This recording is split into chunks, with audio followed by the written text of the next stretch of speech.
অনেকে রোজা রেখেও সিনেমা, গান বাজনা কিংবা গেম খেলে সময় কাটায়। এদের রোজা কি হবে এবং এ থেকে মুক্তির উপায় কি? ভাইরা আমার, নবী করিম সাল্লাল্লাহু আলাইহি ওয়াসাল্লামের একটা হাদিস আমরা জানি, তিনি বলেছেন যে আসিয়ামু জুন্নাহ। হাদিসে বর্ণিত হয়েছে যে রোজা হলো ডাল শুরু, মালাম ইয়াসরিক খা, যত মধ্যে থেকে না ভাঙে। একটা ঢাল যেরকম মানুষকে তরবারির আঘাত থেকে রক্ষা করে, রোজা মানুষকে জাহান্নামের আগুন থেকে রক্ষা করে। কিন্তু ডালটা যদি ভাঙা হয়, সেটা যেরকম তরবারির আঘাত থেকে রক্ষা করতে পারে না, কারণ রোজাটা এরকম ভাঙা থাকলে ওই ভাঙা রোজা দিয়ে তার জাহান্নামের আগুন থেকে সে বাঁচতে পারে না। ভাঙা রোজা কোনটা?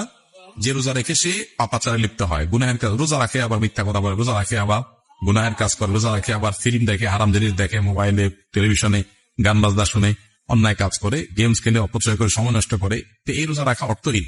নবী করিম সাল্লাল্লাহু আলাইহি ওয়াসাল্লাম বলেছেন, মান লাম ইয়াদা কাওলা যুরি ওয়াল আমাল বিহি ফালাইসা লিল্লাহি হাজাতুন আন ইয়াদা তাআমাহু ওয়া শারাবাহু। বুখারীর হাদিস এটি।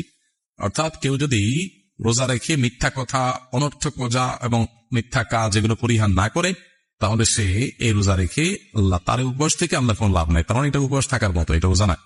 এই জন্য ভাই, রোজা অর্থবহ হবে তখন যখন রোজা রেখে সমস্ত পাপাচার আমরা ছাড়তে পারবো, পাপাচার ছাড়া শিখতে পারবো।